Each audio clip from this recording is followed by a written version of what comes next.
no capítulo inteiro, mas eu vou ler os primeiros 4 versículos. Você pode trazer uma água para mim, tá bom? E a Bíblia vem dizer dessa maneira. Se você abriu na sua Bíblia, talvez a sua Bíblia vai ter um título em cima desse capítulo, e esse título vem dizer assim: Deus dá vitória a Josafá. Deus dá a vitória a Josafá. E o que eu trouxe para nós essa tarde, como um tema de pregação, eu trouxe sobre essa esperança em Deus, nessa tarde da vitória. Da gente ter a esperança em Deus, assim como teve Josafá. Assim como teve Josafá. E como um título de mensagem, eu gostaria de deixar um título da seguinte maneira: do medo para a bênção. Do medo para a bênção do nosso Deus. Então, quem foi Josafá? Obrigado, amor. Josafá, ele foi o 4º rei de Judá. Ele foi o 4º rei de Judá. Quando eu digo de Judá, eu estou falando do reino dividido. Quando o povo que se chamava pelo povo de Deus, quando o povo de Israel, eles chegam diante do sacerdote, diante do profeta, que naquela época era o profeta Samuel, e eles pedem um rei. Olha, Samuel, nós queremos um rei. Nós queremos ser como as outras nações são. Então, primeiramente, Deus levanta um rei para Israel, que se chamava Saul. Nesse momento, Israel era um reino só, era uma nação só, as 12 tribos todas juntas. Levanta Saul. Saul reina. É interessante que os 3 primeiros reis, todos reinaram mais ou menos 40 anos. Então nós temos Saul reinando. Depois Saul, ele sai da presença de Deus. Então Deus levanta um rei por nome de Davi. Davi, ele vai até a sua velhice, e depois é colocado um rei, filho de Davi, chamado Salomão. Quando Salomão ele vem a faltar, o reino se divide. Existe uma diferença entre o reino norte e o reino sul. Quem são esses 2 reinos? Israel e Judá. Israel, ele é o reino norte, são 10 tribos. Judá é o reino sul, 2 tribos. No caso seria Benjamim e Judá. Um reino grande, um reino que a maior parte do seu reinado ele esteve na presença de Deus. Diferente de Israel, que a maior parte do seu reinado teve dificuldade espiritualmente falando com Deus. Então, nesse reino dividido, nesse reino sul, Josafá, ele é o 4º rei. Josafá, ele é o 4º rei, filho de Acás. Josafá, ele foi um bom rei perante os olhos de Deus. Perante os olhos de Deus, ele foi muito bom, mas ele teve as suas falhas. Ele teve os seus deslizes, vamos dizer assim, as suas mancadas, os seus erros. Josafá também errou, mas Deus aprovava Josafá. Mas Deus amou a Josafá. Josafá, no capítulo 17 de 2 Crônicas, se puder colocar para mim. No capítulo 17, o versículo 2, a Bíblia vem falar no versículo 2 e 3. Ele pôs tropas em todas as cidades fortificadas de Judá, e estabeleceu guarnições na terra de Judá, como também nas cidades de Efraim, que Asá seu pai tinha tomado. Versículo 3. O Senhor foi com Josafá, porque andou nos primeiros caminhos de Davi seu pai, e não procurou a Baalins. Veja então que ele foi um bom rei. Ele fez a vontade de Deus. Militarmente falando, ele cuidou de Judá. Ele estabeleceu, ele fortificou. Se a gente for um pouquinho mais à frente, no versículo 6, capítulo 17, versículo 6, vai dizer: tornou-se-lhe ousado o coração. Coração de quem? De Josafá, em seguir os caminhos do Senhor. E ainda tirou os altos e postos dos ídolos de Judá. Então, olha como que a Bíblia vai falar. Além de tudo, ele era ousado. Ou seja, não importava se alguém queria adorar a Baal, ou a Astarote, ou a outros deuses, aos outros reis. Ele queria que adorasse a Deus. Então ele era ousado, ele era um homem ousado perante a presença do Senhor, a vontade do Senhor. E ele percorria o reino, versículo 9 do capítulo 17, a gente vai conseguir entender que ele andava o reino ensinando.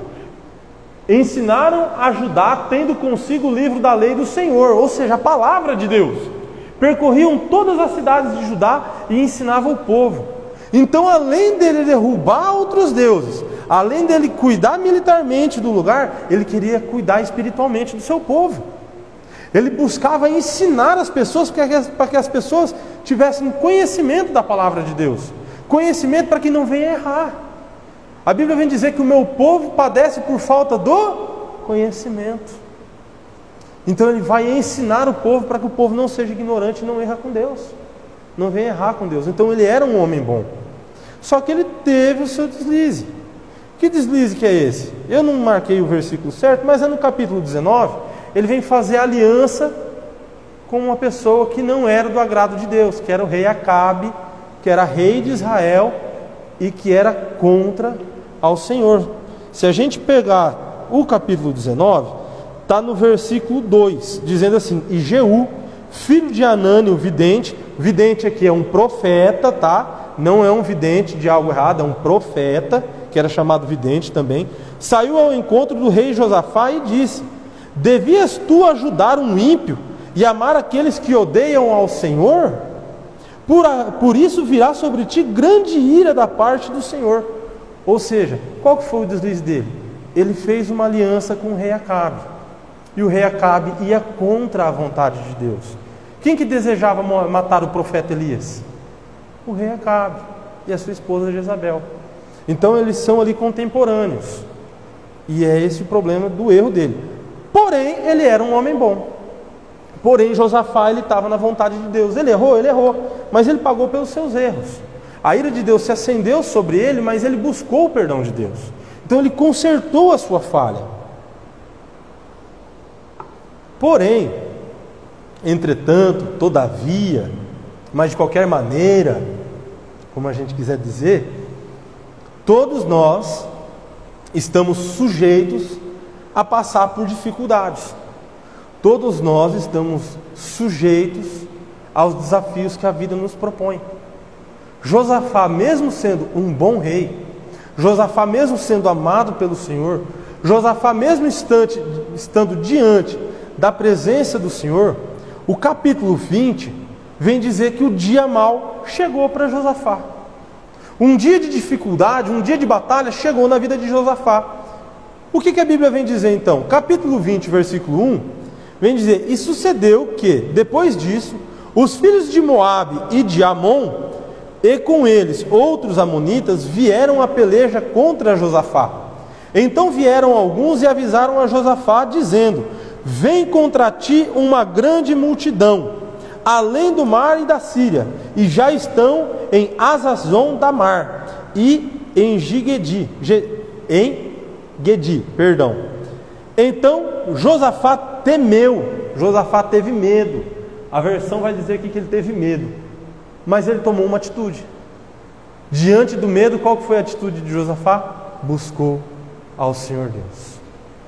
Buscou ao Senhor Deus. Apregoou um jejum em todo Judá. Versículo 4 para mim. Judá se congregou para pedir socorro ao Senhor. Também de todas as cidades de Judá veio gente para buscar ao Senhor. Então o que eu quero trazer nessa tarde para nós?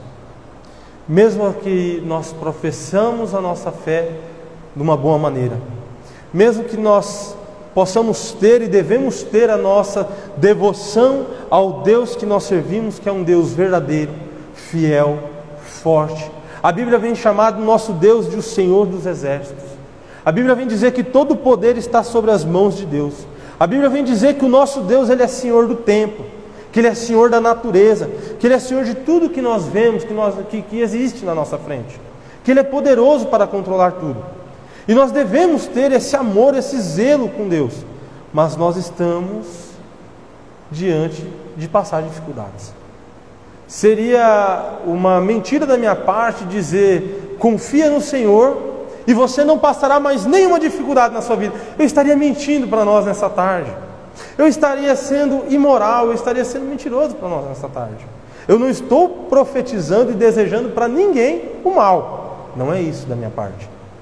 Mas assim como foi para Josafá, os dias difíceis também chegarão para nós. Agora cabe a nós tomarmos a decisão correta. E qual que é a decisão correta? A Bíblia vem nos ensinar, através desse capítulo hoje, através dessa palavra, que a decisão correta é se colocar aos pés do nosso Senhor. É se colocar diante do Deus Todo-Poderoso. É se colocar diante do poder de Deus. Glorificar ao seu santo nome. E foi isso que Josafá fez. No momento da dificuldade, Josafá ele não foi procurar ter um conselho com uma pessoa lá de fora. Mas antes disso, ele entrou dentro do templo para buscar a vontade do Senhor. Josafá ele não foi postar nas redes sociais: estou passando por dificuldades, por favor me ajudem.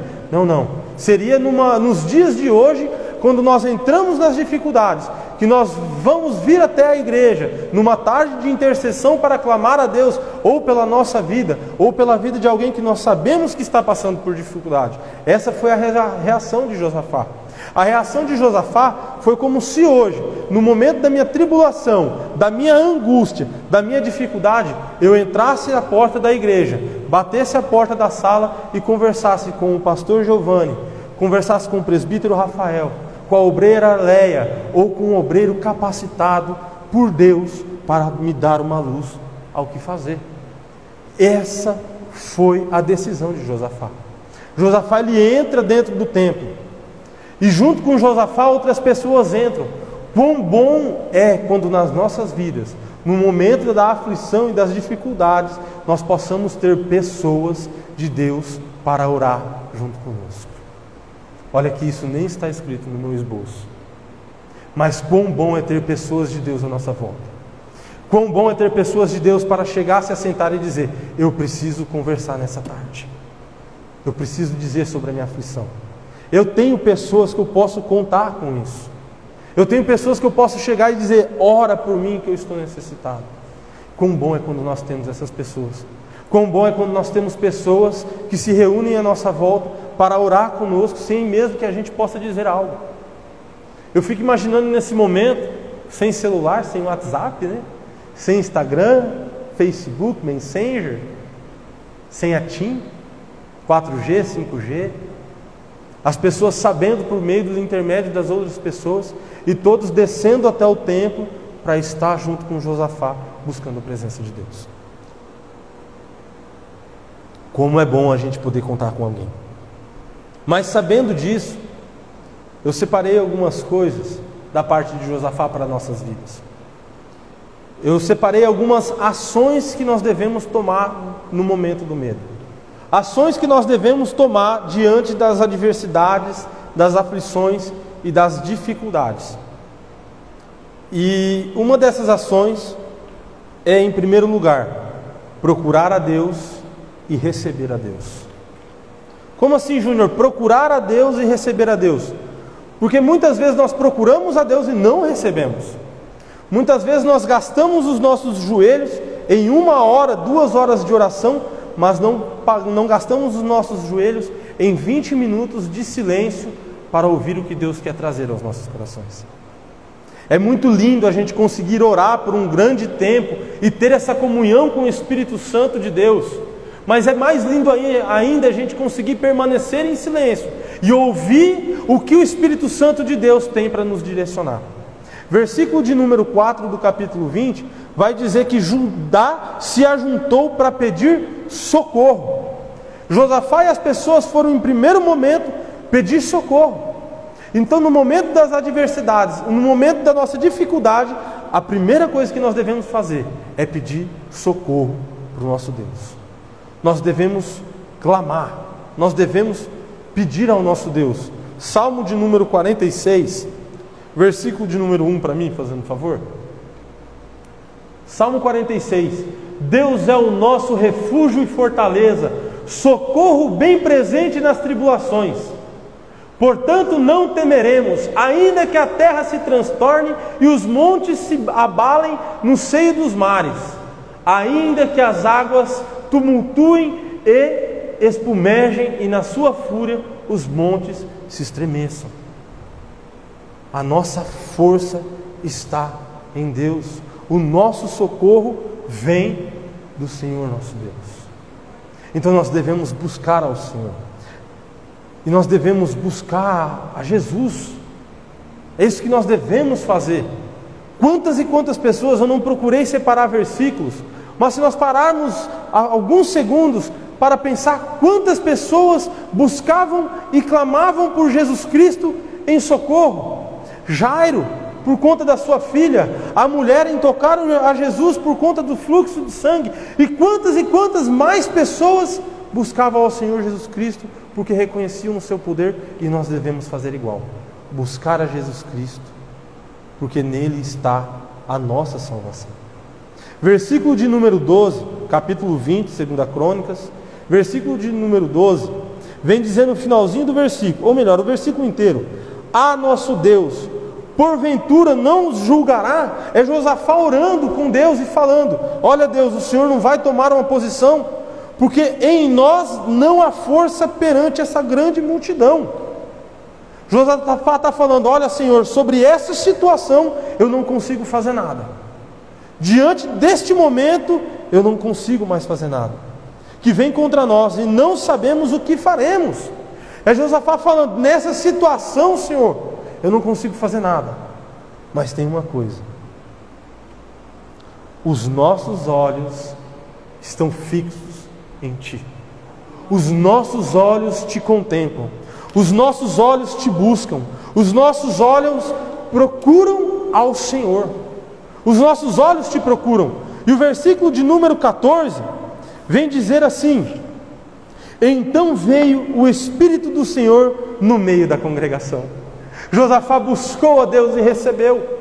Nós devemos buscar a Deus e recebê-lo da mesma maneira. É necessário receber de Deus o que nós devemos fazer, qual atitude nós vamos tomar. Veja, eu citei de cabeça aqui o exemplo de Jairo, de uma forma rápida.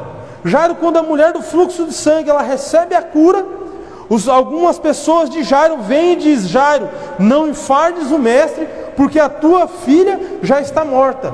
Antes que Jairo fizesse algo, Jesus Cristo dá uma palavra para Jairo: Jairo, não temas, ela só dorme. Nós devemos esperar pelo que o Espírito Santo de Deus vai trazer às nossas vidas. A última palavra ainda pertence a Deus. A última palavra não é do homem. O homem faz planos e projetos, mas a última palavra ainda é de Deus. A última palavra das nossas vidas deve vir de Deus. Nós não devemos buscar agir pelas nossas próprias decisões, pelas nossas próprias contas e emoções. Antes devemos buscar entender qual é a vontade de Deus para nossas vidas. Senhor Jesus, o que eu devo fazer? É claro que existem situações que são, vamos dizer assim, leves tribulações, momentâneas tribulações, que nós podemos sim agir, porque é algo fácil de se tomar uma decisão. Mas quando nós temos medo, quando nos causa aflição, quando nos causa tribulação, nós devemos buscar a Deus e não agir pelas nossas próprias mãos. Ou seja, nós devemos buscar e receber de Deus. Devemos buscar e receber. Em segundo lugar, nós não devemos temer, nós devemos deixar Deus agir.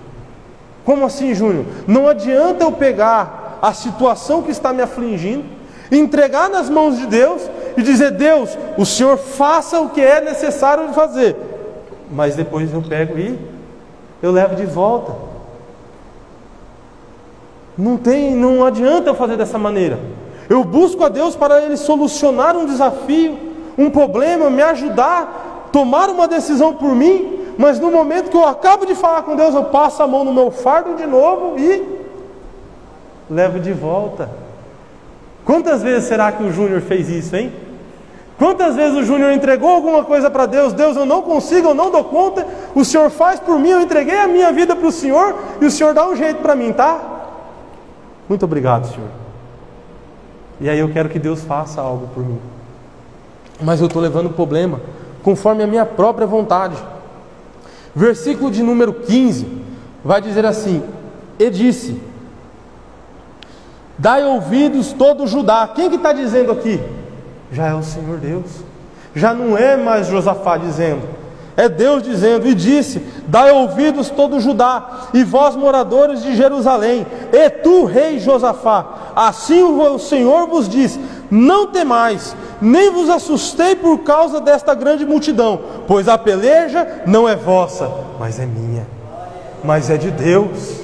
A partir do momento que nós entregamos a Deus, que nós buscamos a sua face, que nós ouvimos o que o seu Santo Espírito quer nos dizer, a peleja já não é mais nossa. Por isso que eu não posso pegar, eu tenho que entregar para Deus. Como que Deus vai agir na peleja que eu não consigo agir se eu levo ela de volta para minha casa? Se eu levo ela de volta para a empresa? Se eu levo ela de volta para o emprego? Se eu levo ela de volta para o colégio? Se eu levo ela de volta... Como que Deus vai agir? Eu entrego para Deus, mas eu tomo nas minhas mãos de volta. É entregar e confiar em Deus.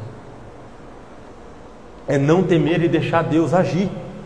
Quando nós apresentamos algo diante de Deus, nós precisamos confiar e entender que a peleja já é dele, já está nas mãos dele.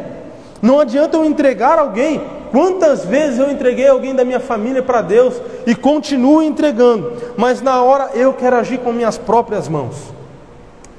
Hoje eu já não tomo mais ação nenhuma, eu já deixo nas mãos dele mesmo. O Senhor já é teu, já entreguei para o Senhor. O que for da minha parte falar, fazer, que o teu Espírito Santo me capacite. Muitos momentos da minha vida, o Espírito Santo de Deus colocou palavras na minha boca para mim levar aos meus familiares e Ele fazer algo. Mas muitas vezes eu quis falar algo e Deus não colocou nada no meu coração. E não adianta eu querer fazer da minha própria vontade. Pela minha experiência bíblica eu consigo fazer alguma coisa. Pela minha experiência de vida eu consigo fazer alguma coisa. Mas a partir do momento que eu tomar a frente, Deus não vai tomar. A peleja já não é de Deus, já não está em suas mãos. Mesmo com grande multidão inimiga, Josafá não precisou guerrear. Antes ele entregou tudo nas mãos de Deus. Tudo estava nas mãos de Deus. Olha só: amanhã descereis contra eles, eis que sobem pela ladeira de Ezir, e achareis no fim do vale, diante o deserto de Jeruel. Nessa batalha não tereis que pelejar. Postai-vos, ficai parados, e vede a salvação do Senhor para convosco. Olha, agora não é mais você, agora sou eu que batalho. Quando nós entregamos no Senhor, nós confiamos a Ele, damos honra e glória ao seu santo nome, confiando de todo o nosso coração. Aí a peleja já é do Senhor Jesus Cristo. Aí a gente basta ficar olhando e esperar. No momento que o Espírito Santo colocar no nosso coração de fazer alguma coisa, nós devemos ter a postura de fazer. Mas enquanto o Espírito Santo de Deus não mandar fazer, é a gente parar e ficar olhando. É como diz as pessoas, né? É abrir a latinha de Coca-Cola e assistir de camarote. A realidade é essa, porque a peleja já era de Deus, não é mais nossa. Josafá, ele simplesmente creu e deixou Deus agir. Versículo de número 20 vai dizer assim: e pela manhã cedo se levantaram e saíram ao deserto. Então, ao saírem, Josafá pôs-se em pé e disse: ouve-me, ó Judá, e vós moradores de Jerusalém, crê no Senhor vosso Deus e estareis seguros, crê nos seus profetas e prosperarás. Ou seja, vocês vão crer em Deus, e através de crer em Deus, vocês alcançarão a prosperidade. Qual que era a prosperidade que eles procuravam? Era vencer uma batalha. Qual é a prosperidade que nós procuramos? É aquilo que nós entregamos diante de Deus. Senhor, está em tuas mãos. Agora depende do Senhor, não é mais eu que vou agir. Agora é o Senhor. Então nós devemos buscar a Deus e receber a Deus. Nós devemos não temer e deixar que Deus faça a ação, deixar Deus agir. Em terceiro lugar, nós devemos adorar a Deus e crer na sua promessa. E essa é uma das partes, se não for a parte mais difícil para nós. Gente, é tão lindo a gente conseguir entoar cânticos, entoar louvores, quando tudo está indo bem, quando tudo está acontecendo, está deslanchando, a gente está prosperando, a gente está vendo as coisas acontecer.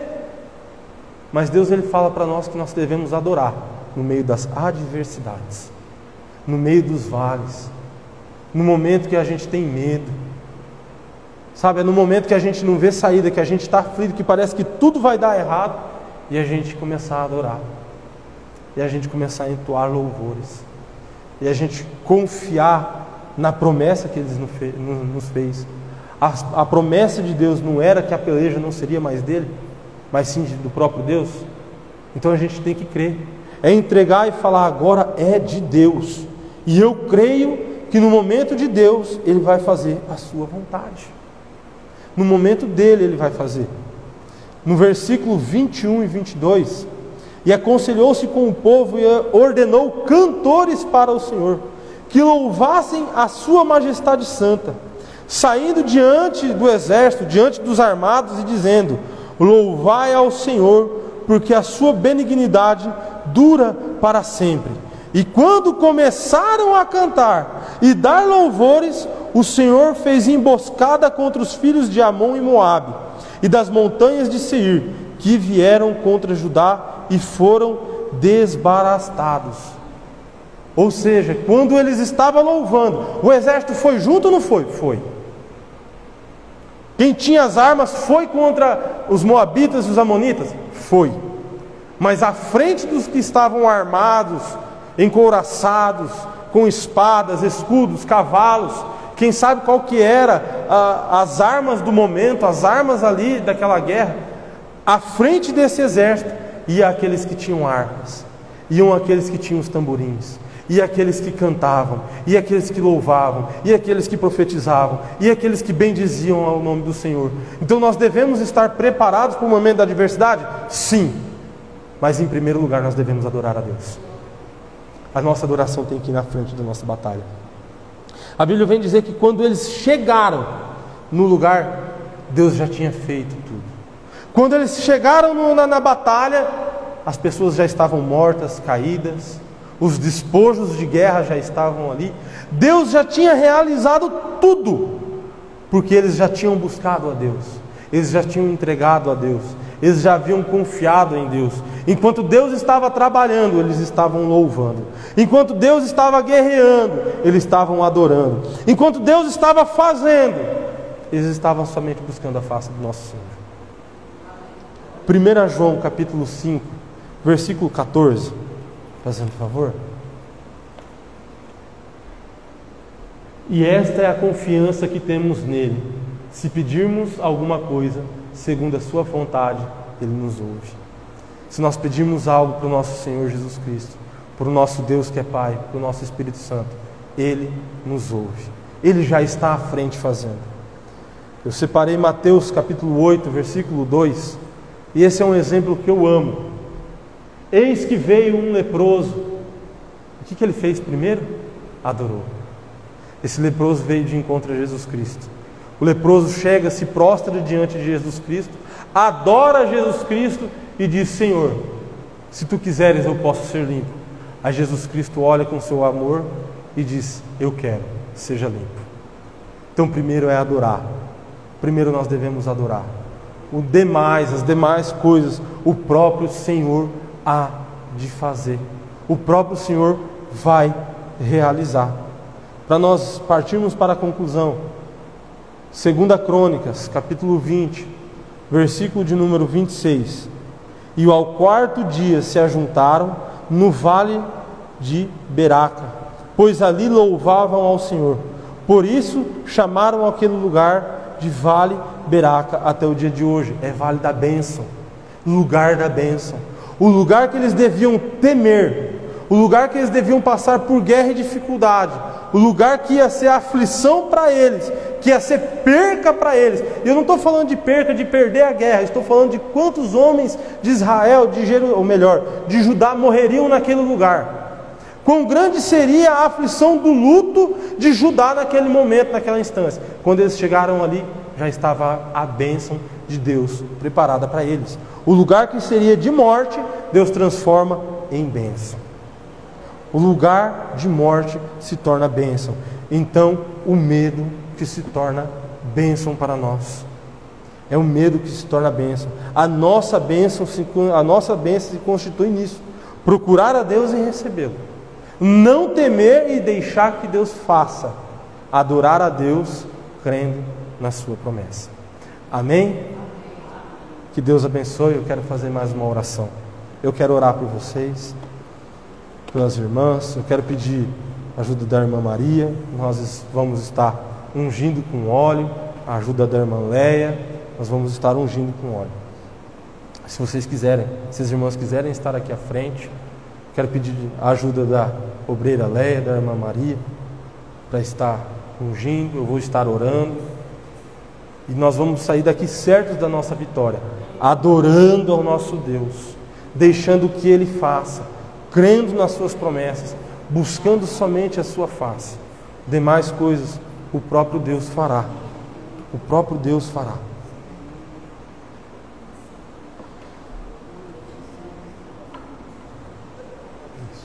Encerra.